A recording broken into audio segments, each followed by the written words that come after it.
Salut tout le monde, aujourd'hui on se retrouve pour la première vidéo sur le sujet de la culture des pommes de terre et on va notamment voir ensemble comment bien choisir la variété qu'on souhaite cultiver dans son jardin, mais également comment bien faire germer ses tubercules pour ensuite pouvoir les planter dans son potager et avoir de belles récoltes. Allez, c'est parti!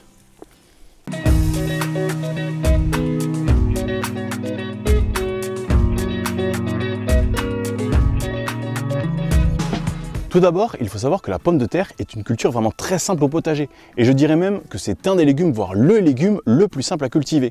Alors forcément, il faut quelques connaissances et quelques bases en jardinage, mais à part ça, je dirais que ça à la portée de n'importe qui. Et donc, pour traiter ce sujet qu'est la culture des pommes de terre, je vais faire sous forme de 3 vidéos.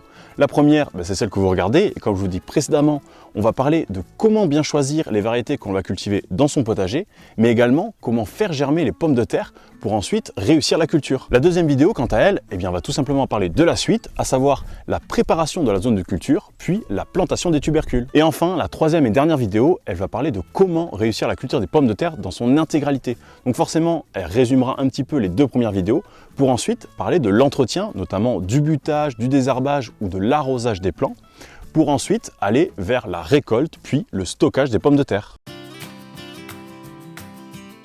Et donc, comme je l'ai dit précédemment, pour bien commencer la culture des pommes de terre, il faut d'abord faire le choix des variétés que l'on souhaite cultiver dans son potager. Et il faut savoir qu'il en existe des milliers. Donc parmi ce grand nombre, c'est pas forcément évident de savoir lesquelles on souhaite cultiver. Et en fait, les variétés que l'on va choisir dépendent énormément de ce que l'on recherche, notamment dans la façon dont on souhaite cuisiner ces fameuses pommes de terre. Ainsi, il faut savoir qu'il existe un classement des différents types culinaires de pommes de terre. Il y a le type A, B, C ou D. Et donc, les pommes de terre de type A sont toutes celles que l'on dit à chair ferme, c'est-à-dire qu'elles sont peu farineuses, aqueuses et qu'elles se tiennent bien à la cuisson. Ainsi, on peut les préparer en pommes vapeur, pommes sautées ou encore en salade. Ensuite, il y a les pommes de terre de type B que l'on dit à chair fondante et donc elles sont légèrement plus farineuses, se délitent un peu à la cuisson et on les utilise pour les pommes vapeur, pommes sautées, pommes rissolées, gratins ou encore potage. Il y a également les pommes de terre de type C que l'on dit à chair farineuse et qui se désagrègent à la cuisson. Ainsi, on les utilise pour les frites, les purées, les pommes au four ou encore les potages. Et pour finir, il y a les pommes de terre de type D qui sont à chair très farineuse. Et donc ce sont principalement des variétés féculières, c'est-à-dire que l'on va utiliser pour fabriquer la fameuse fécule de pommes de terre. Et donc forcément, vous l'aurez peut-être compris, même si certaines variétés sont classées dans un seul type culinaire, il en existe d'autres qui, elles, sont classées dans plusieurs types. Ainsi, on peut trouver des variétés de type AB ou d'autres de type BC par exemple. Et donc maintenant, c'est à vous de faire le choix en fonction de comment vous voulez cuisiner vos pommes de terre. Et en plus de ça, il existe différentes formes, différents calibres ou différentes couleurs. Donc vraiment, vous avez un choix très large, à vous de faire le vôtre. Juste une petite parenthèse pour dire que sur le packaging des plants de pommes de terre, il n'affiche que très rarement le type culinaire. Ainsi, on y retrouve directement la façon dont on peut les cuisiner. Et donc, une fois que vous avez fait le choix des variétés que vous souhaitez cultiver dans votre potager, 2 possibilités s'offrent à vous. Soit vous achetez tout simplement des pommes de terre de consommation à votre maraîcher ou au supermarché du coin, ou alors vous achetez des plants de pommes de terre qui sont spécialement dédiés à la mise en culture. D'ailleurs, j'en profite pour vous dire que cette vidéo est faite en collaboration avec l'interprofession des plants de pommes de terre. Et si j'ai décidé de le faire, c'est tout simplement parce que j'avais en fait déjà l'intention de faire des vidéos sur la culture des pommes de terre et qu'ils m'ont tout simplement demandé de promouvoir cette culture auprès de mes abonnés tout en parlant de plants de pommes de terre. Et donc, comme de toute façon je comptais faire ces vidéos, autant avoir un revenu en plus. Alors ceci étant dit, revenons maintenant à l'achat des pommes de terre. Donc comme je vous l'ai dit précédemment, c'est soit vous achetez des pommes de terre de consommation, soit des plants de pommes de terre. Et pour ce qui est des pommes de terre de consommation, même si elles sont beaucoup moins chères, le problème c'est qu'elles ne vous offrent aucune garantie. Autant sur la pureté variétale, c'est-à-dire que vous pouvez acheter une variété, la planter et vous rendre compte qu'en fait, ce n'est pas la bonne, mais il y a également un risque d'avoir des germes de maladies ou des parasites présents sur les tubercules. Alors je tiens quand même à dire que j'ai déjà cultivé des pommes de terre de consommation et je connais plein d'autres jardiniers qui l'ont fait et ça pousse très bien avec de très bonnes récoltes. Mais voilà, si vous le faites, sachez que vous n'avez aucune garantie. Et donc l'autre possibilité, comme je vous le disais, c'est d'acheter des plants de pommes de terre spécialement dédiés à la mise en culture. Ainsi, vous pouvez les acheter dans une jardinerie, en supermarché ou encore dans une coopérative agricole. Il vous est également possible de les acheter en ligne sur des sites de vendeurs de plants.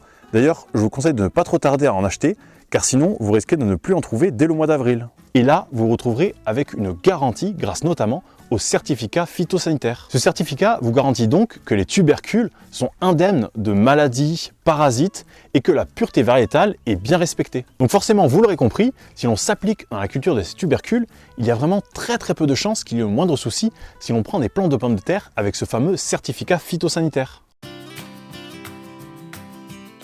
Et donc, une fois qu'on a choisi nos pommes de terre, avec là ou les variétés que l'on souhaite cultiver dans notre potager, vient le moment de les mettre à germer pour démarrer leur croissance. Alors je tiens quand même à dire que cette étape n'est pas obligatoire. Vous pouvez en effet prendre vos tubercules et les planter tels quels dans votre sol, et ça poussera quand même. Mais l'avantage de la mise en germination, c'est que ça permet un meilleur démarrage et donc une plus grande précocité, avec un temps de croissance plus long et donc à l'arrivée des pommes de terre avec souvent un meilleur calibre et donc de meilleures récoltes. Pour ce qui est de la période idéale pour démarrer cette étape qu'est la mise en germination, eh bien c'est 1 mois à 1 mois et demi avant la plantation, donc durant le mois de février et jusqu'à la mi-mars. Alors la première chose à faire pour mettre à germer vos pommes de terre, c'est de les disposer dans une cagette, un carton, un plateau ou certains même le font dans des boîtes à œufs. Le tout, c'est de faire attention à ne pas les superposer et s'il y a des germes, à bien les mettre vers le haut. Ensuite, il suffit de mettre tout ça dans un endroit sec, bien aéré et avec une très bonne luminosité. Et comme vous pouvez le voir chez moi, entre la baie vitrée, la fenêtre à côté ou encore le puits de jour, elles ne manqueront certainement pas de lumière et pourront donc germer tranquillement.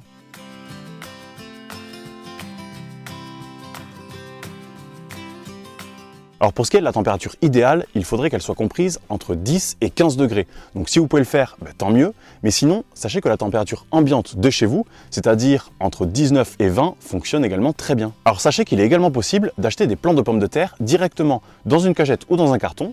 Ainsi, on a juste à prendre ça, à le placer dans les bonnes conditions que j'ai citées précédemment, à savoir un endroit sec, bien aéré et avec une bonne luminosité. Et donc après ça, il nous suffit d'attendre d'avoir des beaux germes d'environ 2 cm bien trapus avec une belle coloration violette. Et d'ailleurs, même si le germe est bien formé, vous pouvez encore attendre plusieurs semaines avant la plantation. Et il est même préférable d'attendre et de faire stagner les pommes de terre plutôt que de les planter trop tôt dans le potager au risque qu'elles gèlent et qu'elles aient donc un retard de croissance. Alors sachez également que si vous ne voulez pas vous embêter, il vous est tout à fait possible d'acheter des plants de pommes de terre pré-germés. Et dans ce cas-là, vous pouvez oublier l'étape de la mise en germination et vous pouvez directement passer à l'étape de la plantation dans le potager. Et d'ailleurs, pour ce qui est de la plantation, il faudra attendre que la terre soit bien réchauffée, c'est-à-dire avec une température comprise entre 8 et 12 degrés. Ainsi, dans les régions chaudes, on dit qu'il est possible de planter à partir du mois de mars, tandis que pour les autres, ça sera plutôt au mois d'avril, voire début mai. Mais bon, ça sera le sujet d'une prochaine vidéo. Voilà, je pense avoir à peu près tout dit pour que vous puissiez bien choisir les variétés de pommes de terre que vous souhaitez cultiver dans votre potager, mais également comment bien les mettre à germer. Et bien sûr, comme d'habitude, si vous avez un partage d'expérience ou tout simplement des questions, n'hésitez pas à mettre tout ça dans les commentaires pour que tout le monde puisse en profiter. En tout cas, j'espère que cette vidéo vous a plu et que vous avez passé un bon moment. Sur ce, je vous dis bon jardinage et à la prochaine pour de nouvelles vidéos.